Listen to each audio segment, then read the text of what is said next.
Humans thought only we buried the dead, until scientists caught animals doing something terrifyingly familiar.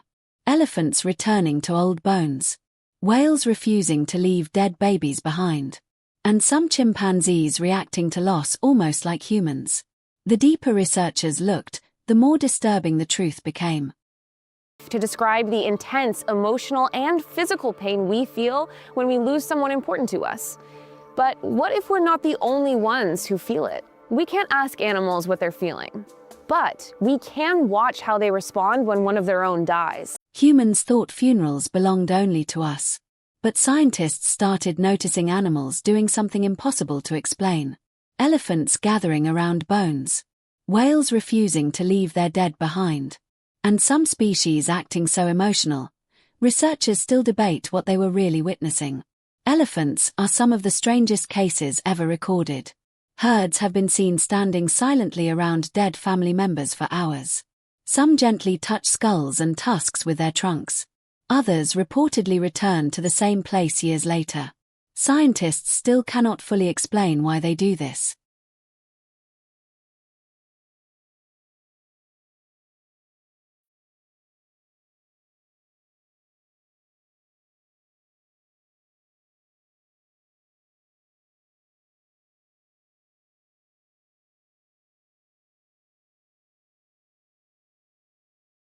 Out in the ocean, the behavior becomes even harder to ignore.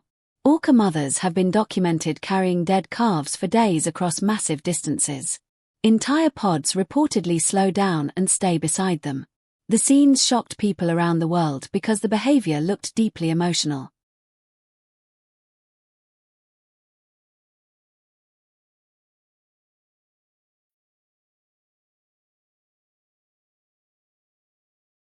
Dolphins also react to loss in unusual ways.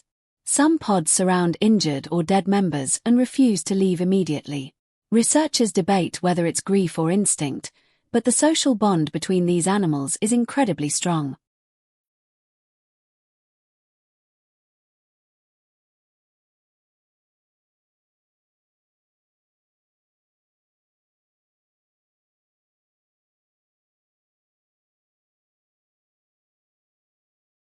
Then there are crows.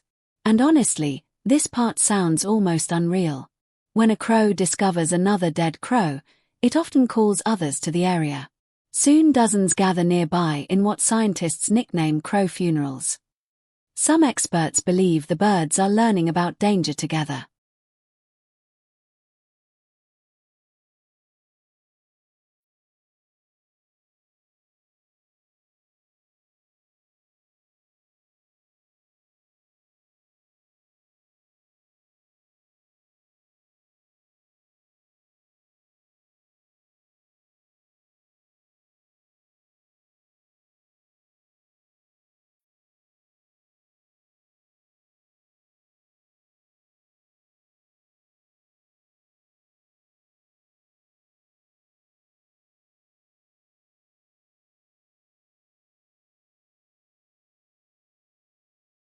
Magpies have shown equally disturbing behavior. Witnesses once reported birds placing twigs near a dead companion after it was hit by a car. The group stayed silently nearby before eventually flying away. Hey, I didn't see you there. You know, summer's coming, and we're all getting ready to gather around the grill and enjoy some delicious meals.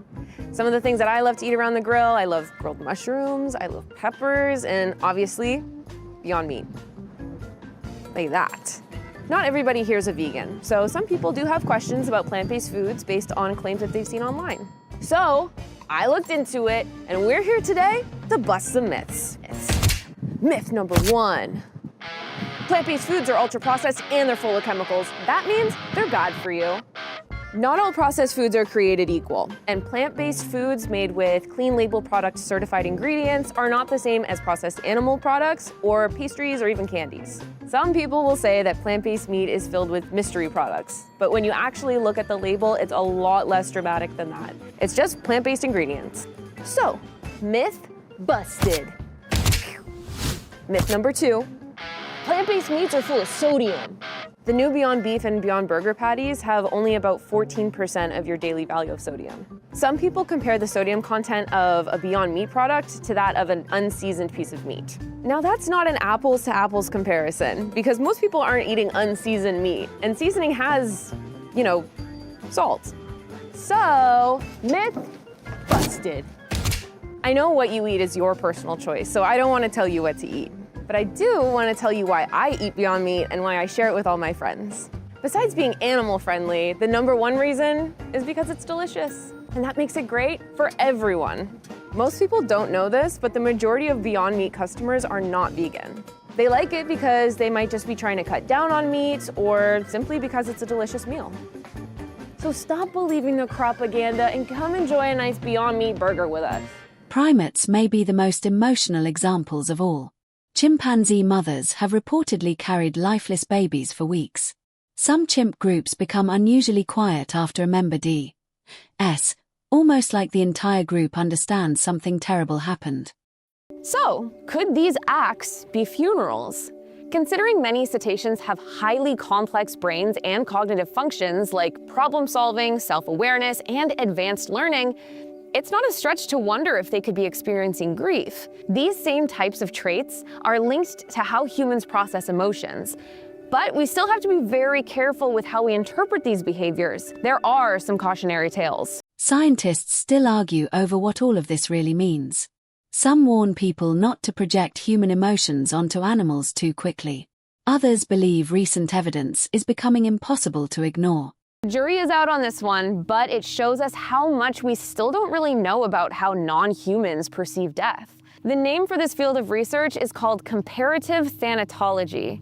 It's relatively new, but totally fascinating. And one of the most famous case studies in the field starts with our closest relative. Studies reportedly found stress hormones rising in highly social animals after loss. Some stop eating. Others isolate themselves from the group. And human activity may be making these emotional reactions even worse. So when 16 chimps went completely silent at a rescue center in Cameroon as one of their dead was taken away, the moment was unforgettable. The chimp was Dorothy, a maternal figure in her 40s and a dearly beloved friend of fellow rescued chimps at the center. When she died of congestive heart failure, her comrades looked on as if attending a funeral march. Habitat destruction, poaching, and ocean noise are disrupting animal social systems around the world. Researchers believe some species may even suffer long-term psychological stress after losing family groups. The loss visibly rippled through the other chimps, and their recurring silence was stunning. At the same time, some of the members seemed to express anger at the situation, showing aggression and barking. Denial, anger, it sounds familiar. Could these have also been stages of grief for the chimps? Maybe grief isn't uniquely human after all. Maybe it's simply the cost of deep social connection. Because when animals refuse to leave their dead behind, it forces us to ask one terrifying question. How much of ourselves do we really see in them? But not every reaction was calm. Like in the case with Dorothy the chimp, some of the gorillas showed what seemed to be hostility at losing their friends, beating their chests, kicking their bodies, and screaming out. Interestingly, these types of reactions in gorillas don't stop at members of their same social group.